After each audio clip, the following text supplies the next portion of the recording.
Os logaritmos foram desenvolvidos para ajudar muita gente a fazer cálculos mais complexos. Mas com a facilidade dos programas de computador, calculadoras, a gente se pergunta, por que é que eu preciso saber disso? Realmente, a utilização dos logaritmos hoje em dia é muito mais comum para profissionais que trabalham com cálculos mais complexos. Mas isso não quer dizer que os logaritmos não possam ajudar a você resolver problemas da sua vida. Uma das aplicações mais importantes do logaritmo é na área financeira. Cálculo de montantes, cálculo de capital, taxas, tempo de aplicação. O logaritmo é uma forma que a gente tem para facilitar os cálculos que envolvem potências. Então, quando você está projetando de hoje para o futuro, uma potência, você está elevando o valor a um determinado número. O logaritmo é usado para você antecipar, quando você considera elevar a valores que sejam menores do que 1. Por exemplo, se eu quero aplicar X capital numa poupança e quero resgatar 2x, por meio do logaritmo, eu consigo determinar qual é o tempo necessário para que essa aplicação me dê o dobro do capital aplicado inicialmente. Os logaritmos são muito utilizados para facilitar a manipulação de números muito grandes ou muito pequenos, comuns em alguns fenômenos científicos. E para isso, são usadas as escalas logarítmicas. Escalas logarítmicas são aquelas que eu trabalho com situações de crescimento ou decaimento exponencial. Ou seja, eu vou transformar grandezas em números grandes, difíceis de lidar, em números mais fáceis.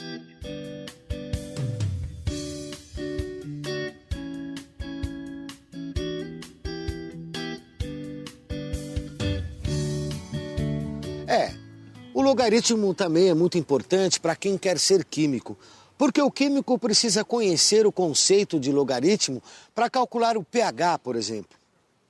E eu espero que o pH do meu estômago esteja equilibrado, porque eu vou precisar dele para digerir esse saboroso sanduíche. Servido? Não, né? Então... O que é pH? pH é uma medida de concentração. Na verdade, então, é uma medida que vai dizer se uma solução é mais ácida ou menos ácida. Nós podemos medir isso de muitas maneiras diferentes e os valores são números muito pequenos.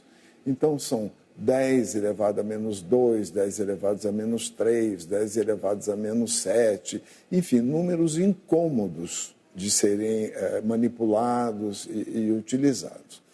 Para evitar isso e facilitar, se cria uma outra escala, que é uma escala logarítmica, onde se usa, então, não o número 10 a menos 5 ou 10 a menos 7, mas o logaritmo desse número. E, então, o 10 a menos 7 é convertido no menos log, que vira, então, 7.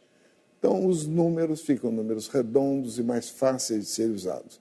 Então, nós temos uma escala que vai de 0 a 14, que é uma escala da variação de pH.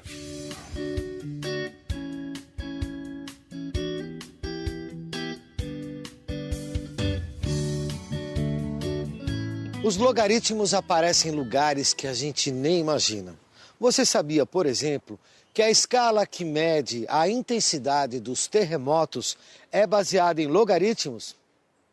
O logaritmo ele foi muito importante para definir a escala, porque o problema é que terremotos muito pequenos, eles geram ondas muito pequenas. E o tamanho da onda também decresce muito rápido com a distância. Se a gente fosse usar o tamanho da onda só para quantificar, eu ia ter um terremoto pequeno, ia ser uma ondinha de tamanho 1, um terremoto um pouquinho maior já ia ser 1.000, o outro 10.000, e assim vai crescendo muito. Então você acaba tendo uma escala, você acaba tendo números que são difíceis de lidar, porque eles são muito grandes. E o log, ele ajuda realmente a gente a reduzir, a comprimir isso.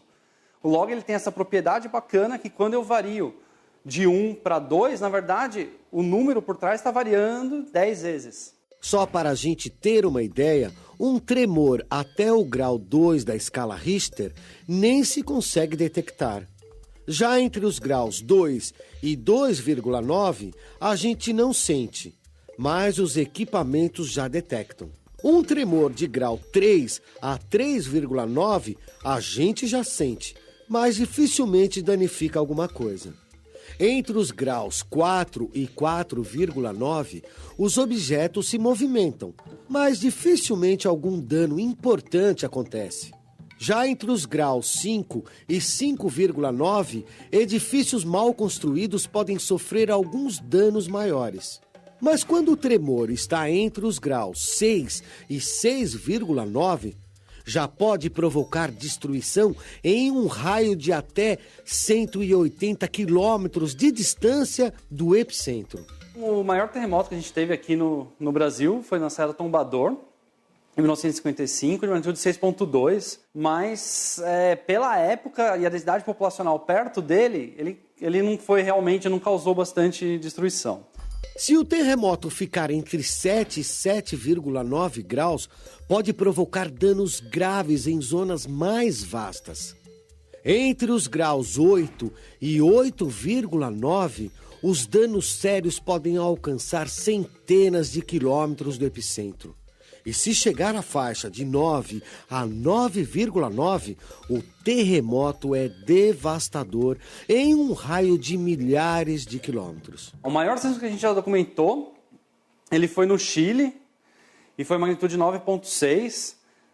Tá? E daí, se a gente comparar isso daí do 6 lá, que a gente teve aqui no Brasil, para esse 9, é pelo menos 1000 vezes maior.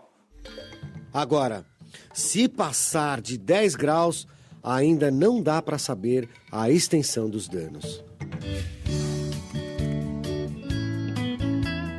As escalas logarítmicas que medem tanto o pH quanto os tremores de terra utilizam o logaritmo com base decimal.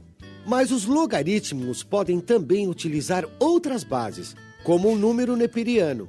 Nesse caso, ele é conhecido como logaritmo natural e é muito útil para ajudar a calcular a idade de achados arqueológicos através da técnica do carbono 14. No momento que nós estamos absorvendo, comendo uma planta, algo que vem de uma planta, nós estamos absorvendo carbono 14. E nós só vamos parar de receber carbono 14 dentro do nosso corpo quando nós morrermos, assim como as plantas e todos os outros organismos. Quando a gente parar de receber carbono 14 dentro do nosso corpo, essa quantidade de carbono 14 imediatamente começa a diminuir, aos poucos. Calcula-se mais ou menos que levam 50 mil anos para desaparecer, digamos, totalmente esse carbono 14 do corpo da gente. E esse é o princípio da datação de carbono 14. Viu? O logaritmo está presente em nossas vidas sem que a gente perceba. E se você pesquisar mais, vai se surpreender com as suas aplicações. É isso aí, pessoal. Até a próxima. Valeu!